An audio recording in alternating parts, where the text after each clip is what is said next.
जय श्री राम दोस्तों, कैसे हैं आप लोग। आशा करता हूं आप लोग अच्छे होंगे दोस्तों। तो दोस्तों, आज मैं फिर आपके सामने एक रामायण की एक रोचक कहानी के साथ आया हूं।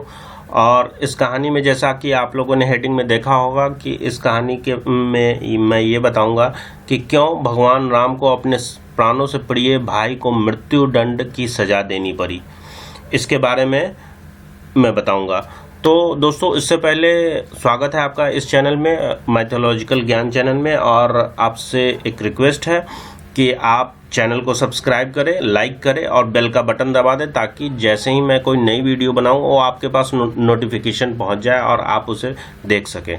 तो चलिए दोस्तों, ज़्यादा समय नहीं लगाते हुए मैं इस कहानी को शुरू करता हूं कि आखिर क्यों भगवान राम को अपने प्राणों से प्रिय भाई को मृत्यु दंड देना पड़ा।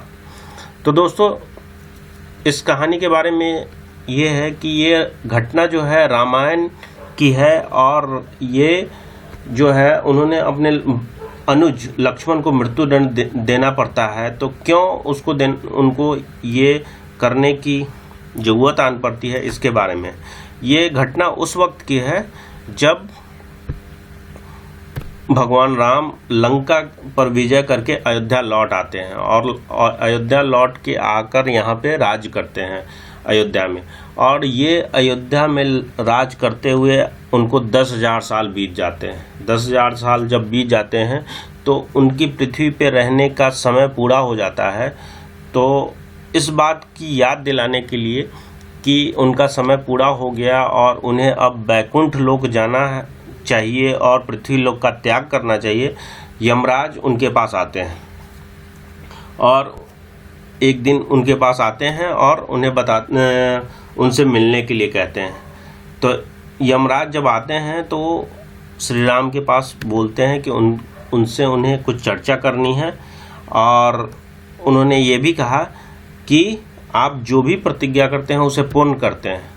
तो मैं भी आपसे एक वचन मांगता हूं कि जब तक आप और मेरे बीच वार्तालाप चले, हमारे बीच कोई नहीं आएगा, और जो आएगा उसको आपको मृत्यु दंड देना पड़ेगा।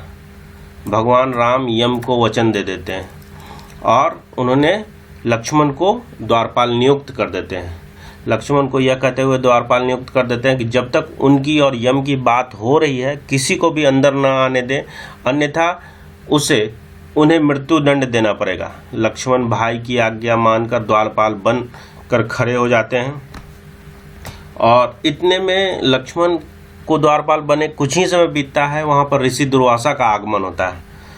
और जब दुर्वासा ने लक्ष्मण को अपने आगमन के बारे में बताया और कहा कि राम को उनके आने की जानकारी देने के लिए कहा, तो लक्ष्मण ने विनम्रता के साथ मना कर दिया। इस पर दुर्वासा क्रोधित हो गए और उन्होंने संपूर्ण अयोध्या को श्राप देने की बात कही।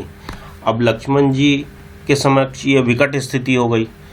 अब वो समझ गए कि यह तो ऐसी स्थिति हो गई, अगर इसमें राम जी की आज्ञा का उल्लंघन करते हैं तो वो भी ठीक नहीं है, और फिर नहीं तो संपूर्ण नगर को ऋषि के श्राप की अग्नि में झोंकना होगा।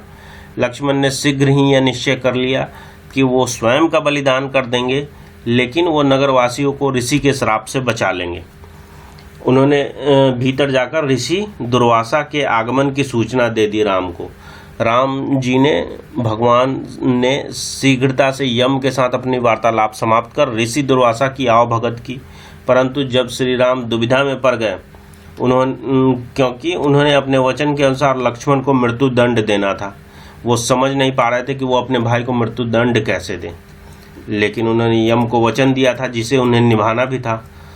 तो इस दुविधा की स्थिति में श्री राम ने अपने गुरु का स्मरण किया कि उन्हें कोई रास्ता दिखाने को कहा। गुरुदेव ने कहा कि अपने किसी प्रिय का त्याग उसकी मृत्यु के समान ही है, अतः तुम अपने वचन का पालन करते हुए लक्ष्मण का त्याग कर दो। लेकिन जैसे ही लक्ष्मण जी ने यह बात सुनी, उन्होंने राम से कहा कि आप भूल कर भी मेरा त्याग नहीं करना।